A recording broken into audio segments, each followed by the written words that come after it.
Hello, model railroaders.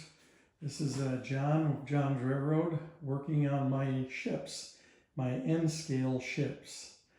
I've been talking about building the crane system for one of these. So I built a crane system, and you see, I've been posting pictures. I don't know if you see them or not. If you do, then this is probably going to be kind of repetitive. And there's not a lot of action happening here right now at the moment. I apologize for the lighting. I've got bright sunlight coming in the house here. As a matter of fact, I'm gonna see if I can try and edit it. There we go. That helps a little. That's a ship detail show. And then I've got LEDs above me. So, but anyways, these ships that I've been working on, I just, like I said, I wanted to build a crane, and now I got one, and it came out good. It took 5 attempts to get the crane control house set up, especially with what was underneath it, where the crane boom goes inside and pivots, and where the product comes down a chute and fills up the conveyor, which I do not have in the thing, by the way. I have the conveyor assembled or printed, but not assembled. So I just have to shove that inside there. Right now, a lot of this is drying. There's a lot of, excuse me for the movement, by the way, I'm trying to reposition the camera so you can see it. But there's a lot of pieces here that I had to dry. The boom is not one piece, it's multiple pieces. The only thing I had to do is I had to use a little bit of thicker plastic to get it to look decent. So it's a little thicker than what some would be. So I've seen some thick like that, but not as many. So, but I got the scaling down pretty good. I'm pretty happy with that. I'm going to kind of go overhead with it so you can kind of see. We get back so you can kind of get an idea of the length of the boom. I think it's pretty accurate. I've looked at many different pictures of these things, and I'll tell you, it's almost like you can't do it wrong. The control cabin, there's got to be 150 styles of those things. So I just kind of took 2 or 3 and put them together and made my own. And I came up with this, with stairs going up both sides with railings all the way around. So it goes up. And then now I just got to connect to this. There's going to be a whole thing going over the top of this to connect down to the wire, the cabling that lifts the boom and swings it.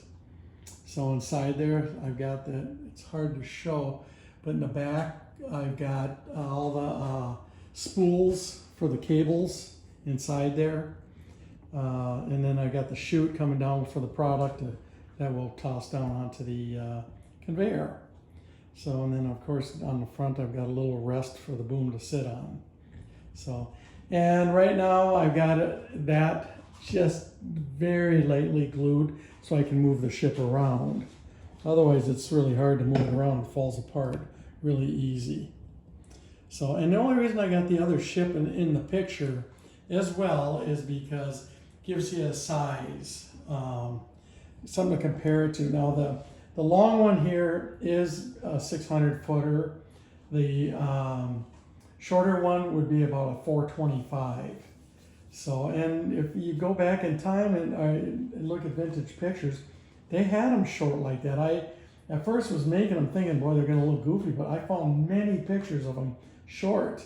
I found some with only 4 hopper bays in them. So it's kind of, they've been many different ways, configurations. And then these are all pretty much vintage ones, probably from the 20s to 50s when they were made. This one here, my black one I've got, that one was made for sure, because that's actually a copy of one I found on the internet. I made the cabin almost, I think, pretty much identical to the one I found. So that one is about a 475 foot. And that actually is one of my favorite ones. I love that ship. So, but it's too short to have one of them booms on it, so it's not going to have it. I'm going to make 2 more of these with the booms on them and probably end my shipping business here for a while. I sold a couple of these already. I've sold them as kits. You know, I just print out the parts and people have to put them together. I have no instructions. I just print them out, and you just kind of have to figure out how they go. But they're nice. They're nice boats. They take I've probably about 50 hours now in printing these things out, and with all the little pieces and stuff like that. And the crane, I have no idea how many hours. I've done 5 of these trying to get them to be right. I started out and they looked neat, but they're all small, skinny. This one is truly to scale. I found one site that had a picture of one with all the size and dimensions on it.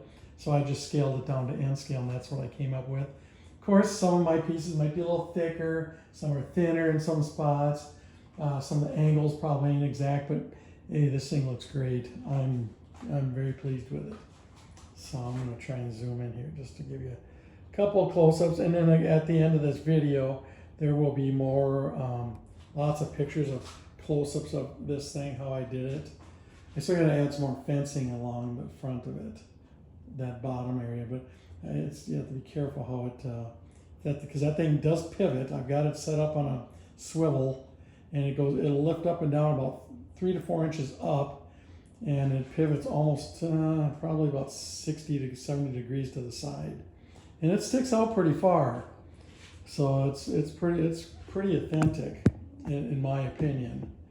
So I'm going to zoom back out of that. You can see my train in the background.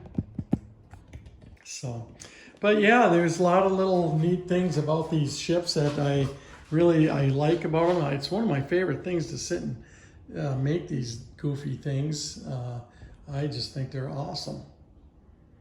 And I've always, when I was a young kid, was amazed at these ships when I went to Duluth, Minnesota, to see these things. I've seen them over in Chicago area. I've seen them in Michigan. Yeah, so that's I've been around these things quite a bit. I've been on a few of them, not on to work on them, just a tour. So they have one in Duluth that you can go on all the time. So anyways, this is kind of the last video for these for a little bit, because I'm going to let this one dry, and I got to start working on some other things, some other projects for the 3D stuff, and move on to something a little different. So I just wanted you guys to see what I had going, and it's kind of going pretty good.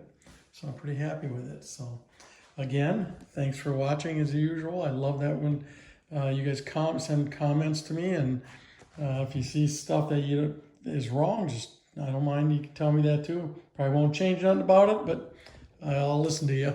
So, because I know a lot of this stuff isn't right. So, but it sure is fun to make. So, all right, well, thanks for watching. We'll see you next time.